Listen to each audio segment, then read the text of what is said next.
ফাতেমা, কুরআন হচ্ছে আল্লাহর কথা। আমি প্রতিদিন একটু করে কোরআন শিখব মা। ফাতেমা, কারো সাথে দেখা হলে বলবে আসসালামু আলাইকুম। আর আমি শুনলে বলবো ওয়া আলাইকুম আসসালাম। ফাতেমা, মসজিদে গিয়ে চুপচাপ থাকতে হয়। আমি চুপচাপ থাকবো মা, দুষ্টুমি করব না। বৃষ্টির সময় বলি আল্লাহুম্মা সাইয়্যিবান নাফিয়া। যেন এই বৃষ্টি উপকারী হয়, তাই বলি এই দোয়া। ফাতেমা, কেউ যদি তোমাকে বলে আসসালামু আলাইকুম, তুমি কি বলবে?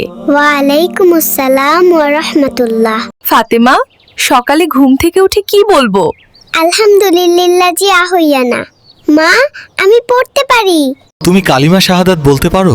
আশহাদু আল্লা ইলাহা ইল্লাল্লাহু ওয়া আশহাদু আন্না মুহাম্মাদান আবদুহু ওয়া রাসূলুহু। ঘুমানোর আগে কোন সূরাগুলো পড়া ভালো জানো ফাতেমা?